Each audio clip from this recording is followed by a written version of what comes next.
Kabahan na kayo. Masyado nang ginalingan po ni VP Sara Duterte.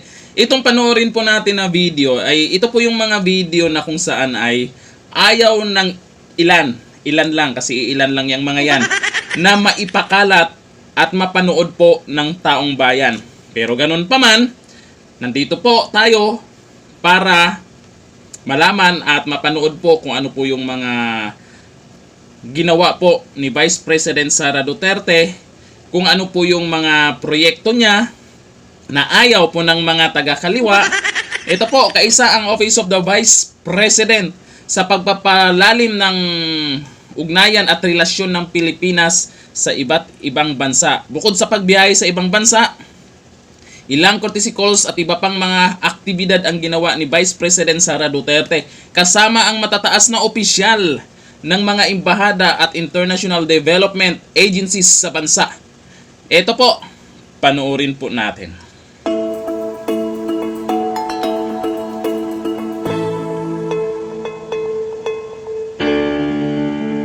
Sa kanyang paglilibot sa iba't ibang panig ng bansa, nakikipagpulong si Vice President Sara Duterte sa iba't ibang sektor, LGU officials at mga lider ng mga komunidad.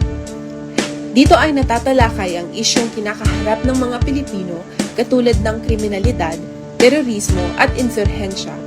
Konektado dito ang kondisyon ng kahirapan, mabagal na pag-usad ng ekonomiya, edukasyon ng mga kabataan, kawalang hustisya at seguridad.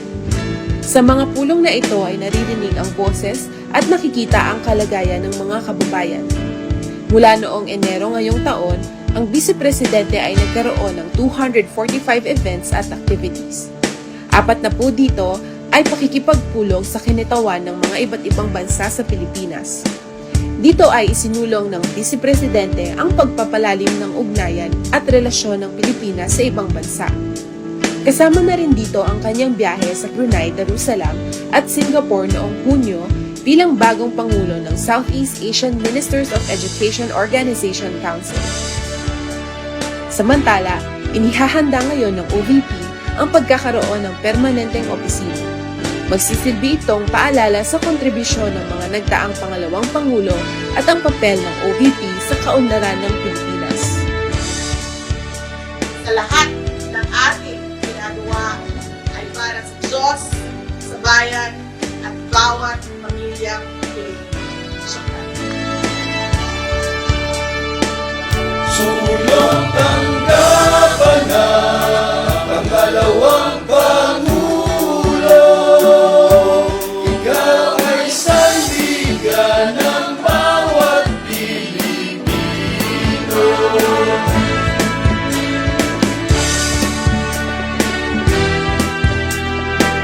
Ang tanggapan ng pangalawang Pangulo, maghahatid ng mahusay, madali at mahalagang serbisyo sa mga Pilipino sa Luzon, Visayas at Mindanao.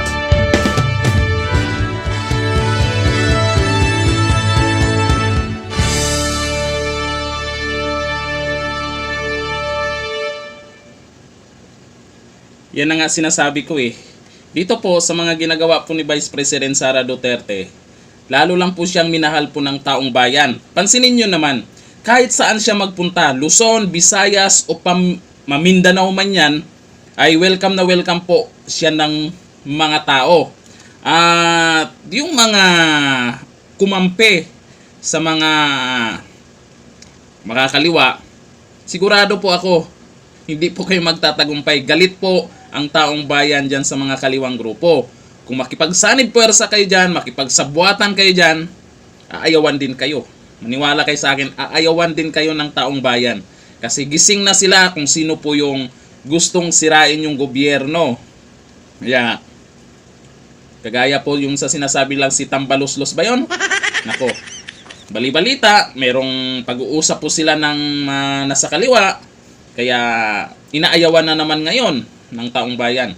Makikita naman natin yan pag kung saan si Vice President Sara Duterte pag nagpunta, kung saan nagpunta. Mabata man, matanda man, ay parang kinikilig pagkaharap nila si Vice President Sara Duterte. Kaya ang sigaw ng karamihan, next president daw si Vice President Sara Duterte. Malayo pa yon. At sabi ni Tatay Digong, ayaw niyang tumakbo. Ayaw niyang maging pangulo si Vice President Sara Duterte. Pero kung kagustuhan ng mas nakakarami, wala pong magawa si Tatay Digong dyan.